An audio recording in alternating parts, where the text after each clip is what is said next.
Hello all, welcome to my channel Argas world. ఈరోజు మన వీడియోలో ప్రపంచంలోని అతిపెద్ద శివాలయమైన చిదంబరం గురించి తెలుసుకుందాం.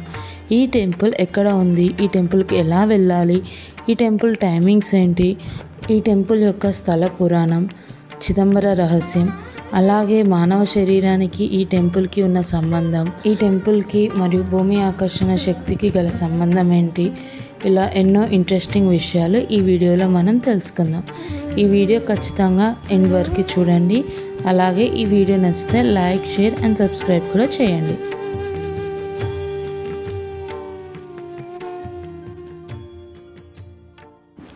తమిళనాడు రాష్ట్రంకి చెందిన కుండలూరు అనే డిస్టిక్లో మనకి చిదంబరం టెంపుల్ అనేది ఉంది.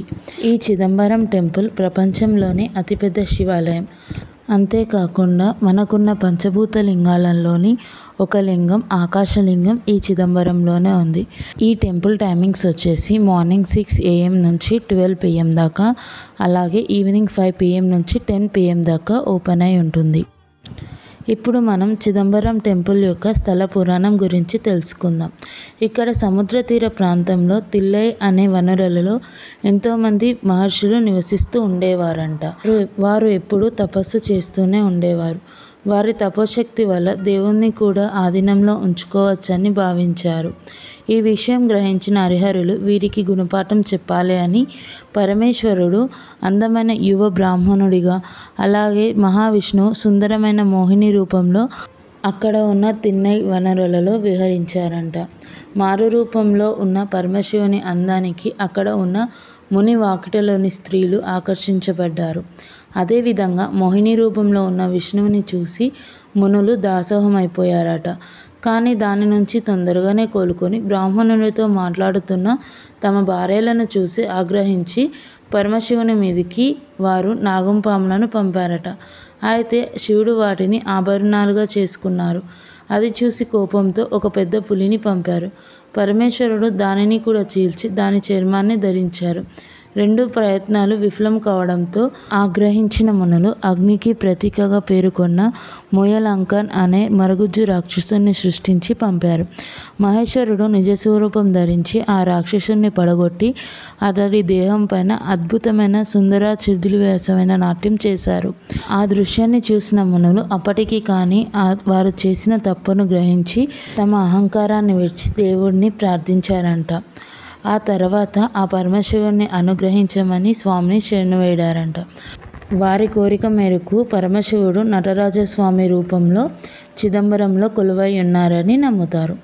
ఇదండి ఈ టెంపుల్ యొక్క స్థల పురాణం. ఇప్పుడు మనం ఈ టెంపుల్ యొక్క నిర్మాణం గురించి తెలుసుకుందాం. ఈ టెంపుల్ వచ్చేసి మొత్తం 40 acresలో నిర్మించబడ్డదండి. ప్రపంచంలోనే అతిపెద్ద శివాలయం అని అంటారు దీన్ని. ఈ టెంపుల్ యొక్క మనకి మెయిన్ ఎంట్రన్స్ వచ్చేసి ఈస్ట్ సైడ్ ఉంటుంది. పరమశివుడు తాండవం చేసిన ప్రదేశం, అలాగే విష్ణుమూర్తి ఆ తాండవాన్ని చూసి పులికించిపోయిన ప్రదేశమే ఈ చిదంబర ఆలయం. ఇక్కడ ఈ టెంపుల్లో ఉండే ఇంకొక విశేషం ఏంటంటే శివుడు అలాగే విష్ణువుకి కలిసి ఒకే ఆలయంలో పూజలు జరుగుతాయి. అలాగే ఇద్దరు దేవుళ్ళకి సమానంగా పూజలు జరిగే ఏకైక టెంపుల్ ఈ చిదంబరం టెంపులే అండి. ప్రస్తుతం ఉన్న ఈ ఆలయాన్ని నిర్మించింది చోళ రాజులండి.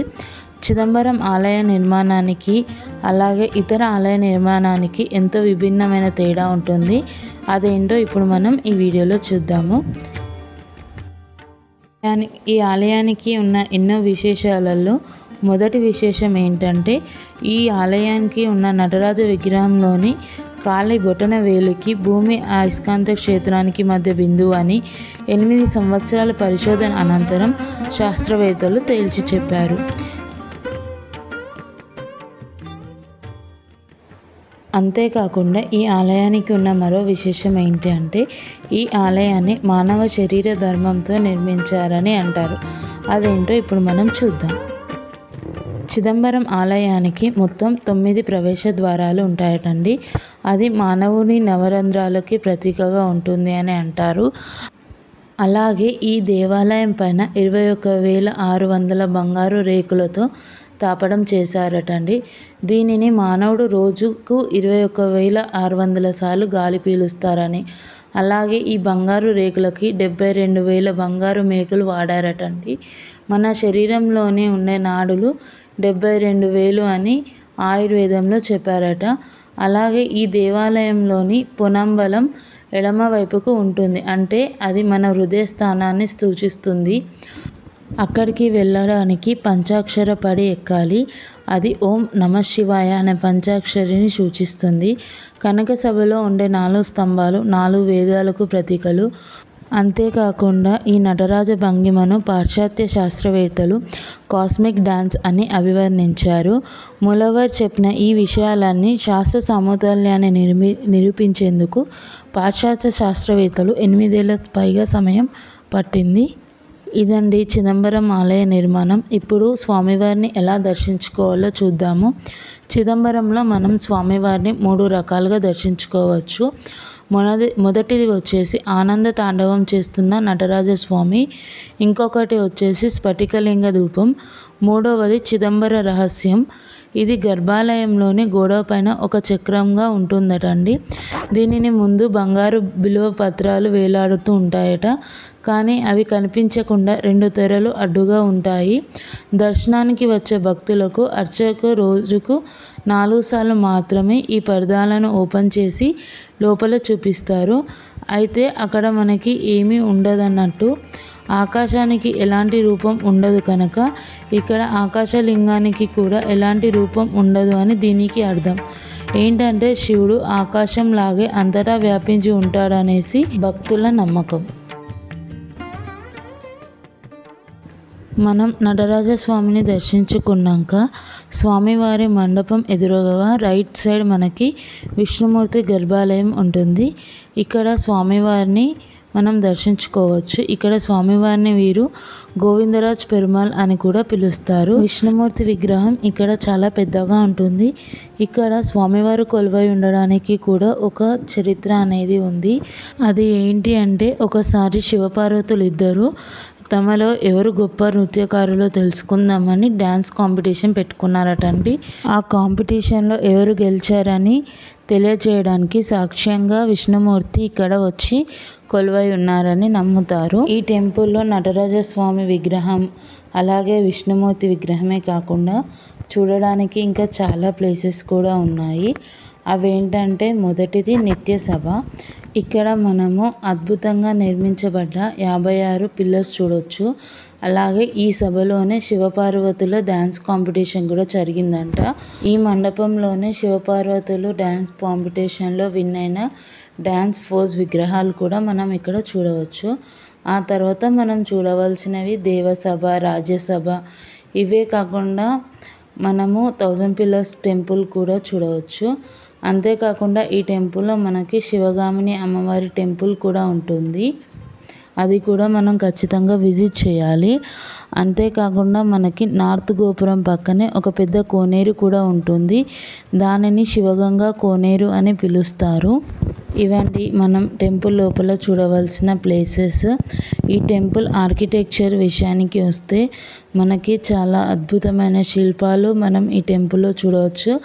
అలాగే ఈ టెంపుల్ ఎంతో ప్రశాంతంగాను విశాలంగాను ఉంటుంది. మనం వీలైనంత ఎక్కువ సమయం ఇక్కడ ప్రశాంతంగా గడపచ్చు. మీకోసం ఈ టెంపుల్ చుట్టూ విజువల్స్ అలాగే కొన్ని ఆర్కిటెక్చర్ వీడియోస్ కూడా ఇప్పుడు మీకు క్లియర్గా చూపిస్తున్నాను, చూడండి.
టెంపులే కాకుండా మనం చిదంబరంలో చూడాల్సిన ఇంకో ముఖ్యమైన టెంపుల్ వచ్చేసి కాళీ అమ్మన్ టెంపుల్.